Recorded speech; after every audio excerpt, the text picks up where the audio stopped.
Setiap perjalanan dimulai dengan satu langkah. Bayangkan, udara pagi yang segar menyapa, dingin menusuk kulit, tapi hati terasa hangat. Matahari perlahan muncul dari balik cakrawala, melukis langit dengan warna jingga dan emas. Di hadapannya terbentang jalan setapak yang sunyi, sebuah undangan terbuka menuju petualangan yang belum terjamah. Inilah awal dari sebuah ziarah batin, sebuah pendakian yang lebih dari sekadar menaklukkan puncak, melainkan menemukan diri sendiri. Langkah demi langkah, kita meninggalkan hiruk-pikuk dunia di belakang. Jalan setapak membawa kita masuk ke dalam dekapan hutan lebat. Sinar matahari mencoba menembus kanopi dedaunan yang rapat, menciptakan permainan cahaya dan bayangan yang magis di lantai hutan. Suara-suara alam menjadi musik pengiring perjalanan kita, gemerisik daun kering yang terinjak, siulan burung yang bersahutan, dan dengungan serangga yang tak terlihat. Di sini, di tengah keheningan, kita mulai mendengar suara hati kita sendiri, suara yang seringkali tenggelam oleh kebisingan sehari-hari. Setiap tarikan napas terasa lebih dalam, mengisi paru-paru dengan oksigen murni yang menyegarkan. Aroma tanah basah dan wangi pepohonan menjadi terapi alami bagi jiwa yang lelah. Hutan ini bukan sekadar kumpulan pohon, ia adalah sebuah ekosistem kehidupan yang kompleks dan harmonis. Kita belajar untuk menghargai setiap detail kecil, dari lumut yang tumbuh subur di bebatuan hingga jamur warna-warni yang mencuat dari batang kayu lapuk. Kita menyadari bahwa kita hanyalah bagian kecil dari alam semesta yang maha luas ini. Perjalanan terus berlanjut. Jalan setapak kini membawa kita menuju tepian sungai yang airnya jernih sebening kristal. Suara gemericik air yang mengalir di atas bebatuan terdengar begitu menenangkan, seolah menghapus semua beban pikiran. Kita berhenti sejenak, membasuh wajah dengan air pegunungan yang dingin, merasakan kesegarannya meresap ke dalam pori-pori. Melihat ikan-ikan kecil berenang lincah di dasar sungai, kita diingatkan tentang arti kebebasan sejati, hidup yang mengalir tanpa hambatan. Melintasi sungai menjadi tantangan tersendiri. Kita harus berhati-hati melompat dari satu batu ke batu lainnya,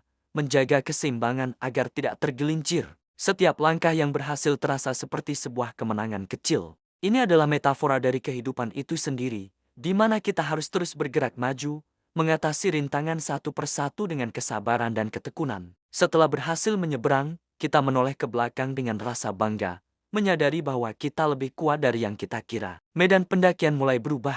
Tanah datar berganti dengan lereng yang curam dan berbatu. Napas mulai terengah-engah. Otot-otot kaki terasa menegang. Setiap langkah ke atas terasa semakin berat, menguji batas ketahanan fisik dan mental kita. Keringat membasahi dahi, tapi semangat tak pernah padam. Justru di saat-saat seperti inilah, kita menemukan kekuatan tersembunyi di dalam diri. Kita belajar untuk tidak menyerah, untuk terus mendorong diri kita sendiri melampaui zona nyaman. Sesekali, kita berhenti untuk mengatur napas dan memulihkan tenaga. Momen jeda ini bukanlah tanda kelemahan, melainkan sebuah strategi bijak. Dari ketinggian, pemandangan mulai terbuka. Lembah hijau yang tadinya tertutup hutan kini terhampar luas di bawah sana. Sungai yang baru saja kita seberangi terlihat seperti pita prak yang berkelok-kelok. Kita mengagumi keindahan panorama ini, menyadari betapa kecilnya kita di hadapan kemegahan alam. Pemandangan ini menjadi bahan bakar baru untuk melanjutkan pendakian. Semakin tinggi kita mendaki, semakin tipis pepohonan di sekitar kita. Vegetasi berubah menjadi semak belukar dan rerumputan alpin. Angin bertiup lebih kencang, membawa hawa dingin yang menusuk tulang. Namun,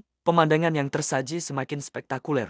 Lapisan-lapisan gunung berwarna biru menjulang di kejauhan, puncaknya seolah menyentuh awan. Langit biru yang tak bertepi terasa begitu dekat, seolah bisa kita gapai dengan tangan. Perasaan takjub dan rendah hati menyelimuti diri. Kita melihat puncak sudah di depan mata, sebuah tonjolan batu yang gagah. Rasa lelah yang tadi mendera seolah sirna, digantikan oleh gelombang adrenalin dan antusiasme. Langkah terakhir terasa paling berat, namun juga paling bermakna. Dengan sisa-sisa tenaga, kita akhirnya menjejakkan kaki di puncak. Hembusan napas lega keluar dari mulut, diiringi senyum puas yang terukir di wajah. Semua perjuangan, keringat, dan rasa lelah terbayar lunas. Kita berdiri di atap dunia. Perasaan kemenangan menyelimuti, bukan kemenangan atas gunung, tapi kemenangan atas diri sendiri. Dari sini, kita bisa melihat pemandangan 360 derajat tanpa halangan. Lautan awan membentang di bawah kaki kita, desa-desa di kejauhan terlihat seperti titik-titik kecil. Kita merasa terhubung dengan segalanya, menjadi satu dengan alam semesta. Inilah momen di mana waktu seolah berhenti. Matahari mulai condong ke ufuk barat, bersiap untuk mengakhiri harinya. Langit yang tadinya biru cerah kini berubah menjadi kanvas raksasa yang dilukis dengan warna-warna dramatis. Oranye, merah, ungu, dan merah muda berbaur menjadi satu, menciptakan pemandangan matahari terbenam yang tak akan pernah terlupakan. Kita duduk di tepi tebing, terdiam, terpesona oleh pertunjukan alam yang luar biasa ini. Ini adalah momen refleksi, momen untuk bersyukur atas keindahan hidup. Kehangatan matahari perlahan menghilang, digantikan oleh dinginnya malam pegunungan. Satu persatu, bintang mulai berkelip di langit yang gelap pekat. Tanpa polusi cahaya kota, galaksi Bima Sakti terlihat dengan jelas, membentang seperti sabuk berlian di angkasa. Kita merasa begitu kecil di bawah hamparan bintang yang tak terhitung jumlahnya, namun juga merasa menjadi bagian dari sesuatu yang agung dan abadi. Dalam keheningan malam, di bawah tatapan jutaan bintang, kita merenung. Perjalanan ini telah mengajarkan banyak hal tentang kekuatan, ketekunan, dan kerendahan hati, tentang pentingnya menghargai proses, bukan hanya tujuan akhir, tentang menemukan kebahagiaan dalam hal-hal sederhana. Kita menyadari bahwa puncak tertinggi yang harus kita taklukkan bukanlah gunung, melainkan ego dan batasan diri kita sendiri. Perjalanan ini akan segera berakhir, tapi kenangan dan pelajarannya akan terus hidup di dalam hati. Kita akan kembali ke kehidupan sehari-hari dengan perspektif baru, dengan semangat yang diperbarui. Kita membawa pulang bukan hanya foto-foto indah, tapi juga kekuatan batin dan kedamaian jiwa yang kita temukan di puncak gunung. Karena pada akhirnya, perjalanan terbaik adalah perjalanan ke dalam diri. Terima kasih telah menemani perjalanan ini. Jangan lupa untuk menyukai video ini jika kalian menikmatinya, dan berlangganan saluran kami untuk petualangan-petualangan berikutnya. Sampai jumpa di perjalanan selanjutnya.